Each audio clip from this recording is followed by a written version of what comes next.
11 winners and losers of the DeMarcus Cousins trade. It happened. DeMarcus "Boogie" Cousins was traded from the Sacramento Kings. It wasn't the deal many thought they'd get, however, as the Kings managed to acquire only a package based around young guard Buddy Hield and a protected first-round pick from New Orleans for their star center.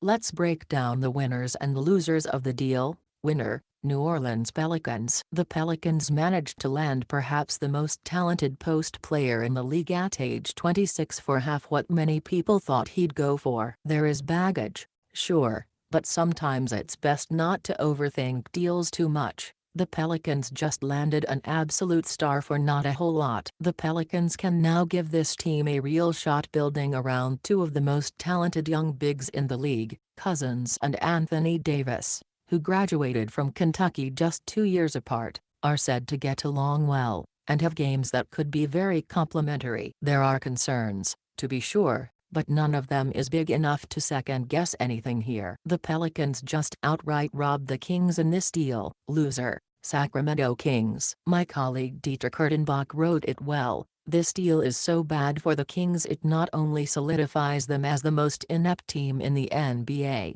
it might cement them firmly as the most sad team in all of sports. It's that bad. I keep checking to see if the NBA is going to veto the deal. The Kings did acquire the expiring contracts of Tyreke Evans and Langston Galloway in the deal, so they can clear some cap space, and by tanking could have 2 lottery picks in next year's draft. They had traded their first-round pick to the Bulls, but it's top 10 protected. But still, giving up their franchise player for some waivable fodder, a decent young guard in Hield and a pick? How could nothing else be available? The Celtics have the Nets' first-round picks until the end of time. It feels like they couldn't have put together a better package for Boogie.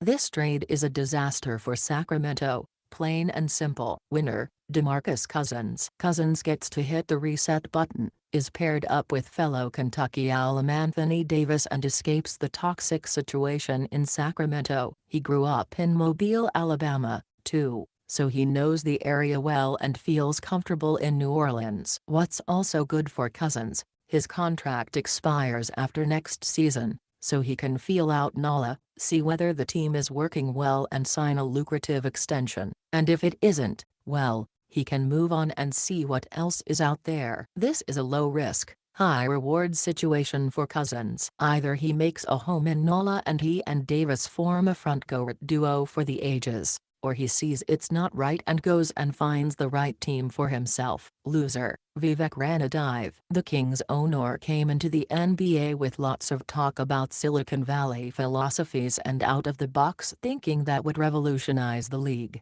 And while he may have thrown a lot of buzzwords around in meetings, this latest trade is more proof that this franchise under him has been nothing but incompetent. Interior squabbles, coaches forced out too soon, lopsided trades, poor play, it's all there. This is the latest embarrassment for the franchise under Ranadive, and it's the biggest one. I never thought their "we'll just play 4 guys on defense and have a cherry-picker plan" would be outdone, but here we are. Winner: Buddy Hield. Hield is the forgotten part of this big deal and will unfortunately be labeled as the bum who got traded for Boogie. But Hield will also get a fresh start in Sacramento on a team that will give him every opportunity to play and prove himself. And if this whole ordeal gives him an even bigger chip on his shoulder, that will bode well for him. Hield will have a few big moments in this league, I predict, and this trade could be great for him. Loser: the Pelicans. If they can't keep Boogie. I know I already said the Pelicans are the unequivocal winners of this deal, but they still have work to do. If they can't win now,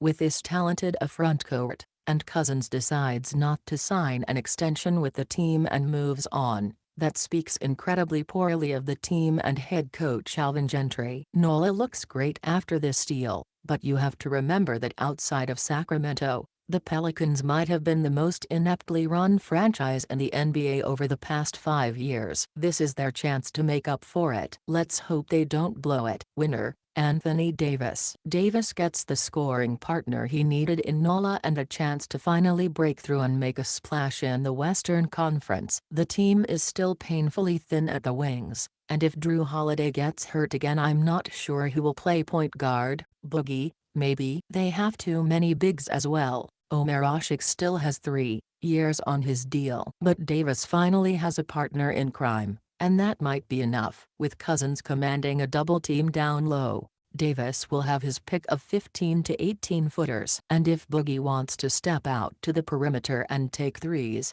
which he can, Davis will have more room to work inside. This could work extremely well for both of them. Loser. The collective mental well-being of Kings fans. I don't even know what to tell Kings fans this morning. Maybe try getting into the Premier League. Winner, John Calipari. Calipari gets 2 of his Kentucky big men together in New Orleans, where they can show off that Wildcat basketball and serve as a big advertisement for all the greatness that comes with playing for John Calipari. He's delighted by all of this. Loser. Vlade Divac. General manager Vlade Divac is the man ostensibly pulling the strings in Sacramento, though who really knows anymore? A few weeks ago he said, "We're not trading DeMarcus. We hope he's here for a long time." Was he fainting? Did he really believe that? Is he really in control of the situation in Sacramento? If he is, did he actually think this was the best deal out there for Cousins? All real questions Divac must answer. Winner,